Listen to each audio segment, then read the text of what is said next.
नमस्कार दर्शक बंधु आपण पाखे ई श्रम कार्ड अच्छी कि ताहले ए वीडियो को शेष पर्यंत देखंतु एवं आम चैनल को सब्सक्राइब करंतु एवं लाइक करंतु। देखंतु आपण मोबाइल को जदि एमिति गोटे मेसेज आसीची ताहले आपण पाइबे 3000 टंका। जदि आपण श्रम कार्ड रे रजिस्ट्रेशन करिसंती किंबा आपणकर श्रम कार्ड अच्छी ताहले आपण मोबाइल को एपरी मेसेज आसीथिबो। मेसेज रे लेखाथिबो 3000 पेंशन का मौका, PMSYM में पंजीकरण 31 मार्च 2026 पूर्वर आपण मनधन.in रे रजिस्ट्रेशन कर दियंतु। आपणको ए मेसेज रे आपण 3000 टंका पाई परिबे एवं एहा पूर्वर आपणको मोबाइल को एमिति भी गोटे मेसेज आसीथिबो फॉर 3000 पेंशन जॉइन प्रधानमंत्री श्रम योगी मनधन पेंशन योजना एट मनधन.in।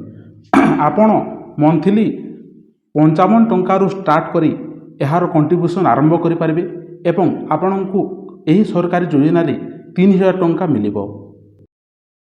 आपण पाखक मेसेज आसी एवं आपण पाखे जदि श्रम कार्ड अच्छी जदि आपण मनधन रजिस्ट्रेशन न करेंगे ताहले आपण टंका पाइबे नहीं। आपण पाखे श्रम कार्ड थिले मध्य आपण को मनधन.in रे रजिस्ट्रेशन करने को पड़ो। रजिस्ट्रेशन करने को यार ऑफिशियल वेबसाइट को जाई आपण को रजिस्ट्रेशन करने को पड़ो। यार ऑफिशियल वेबसाइट होची ishram.gov.in। आपण सेल्फ रजिस्ट्रेशन को जाई रजिस्ट्रेशन करनियंतु।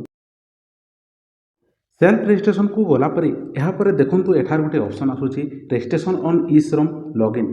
एठारे आपणकर आधार कार्ड दे आपन को लॉगिन करने को पड़ो।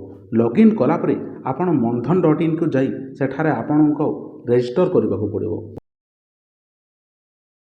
देखंतु एठारे लेखा होईची register on E-Shram for pension of 3000 per month मनधन.in। यही मनधन.in वेबसाइट को आसंतु। यहाँ पर कौन करेंगे देखंतु एठारे लेखा होची platform worker registration enter mobile number. आपणकर आधार रे जो मोबाइल नंबर अच्छी आपण सही मोबाइल नंबर देकी एठारे रजिस्ट्रेशन करंतु। अन्य मोबाइल नंबर देबे नहीं। आपणकर आधार सहित जो मोबाइल नंबर लिंक अच्छी सही मोबाइल रे ही आपण एठारे रजिस्टर करंतु। मोबाइल नंबर देला परे आपण कैप्चा नंबर एठारे टाइप करंतु। यहाँ पर तड़े देखंतु दुईटी ऑप्शन रोची एठारे नो सिलेक्ट करंतु। यहाँ पर कौन करेंगे आपण सेंड OTP ऑप्शन को जानतु। सेंड OTP कला परे देखंतु आपणकर मोबाइल को OTP आसीथिबो। सेही OTP एठारे टाइप कर दियंतु, कैप्चा दियंतु एवं सबमिट कर दियंतु। सबमिट कला परे देखंतु एमिति ऑप्शन आसुथिबो आधार ई-KYC आपण को करबा को पड़िबो।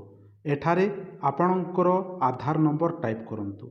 आधार नंबर टाइप कला परे कैप्चा दियंतु एवं एठार देखंतु गोटे agree to term and condition अछि यहाँ को सिलेक्ट करंतु एवं सबमिट ऑप्शन रे क्लिक करंतु एवं रजिस्ट्रेशन करि नियंतु।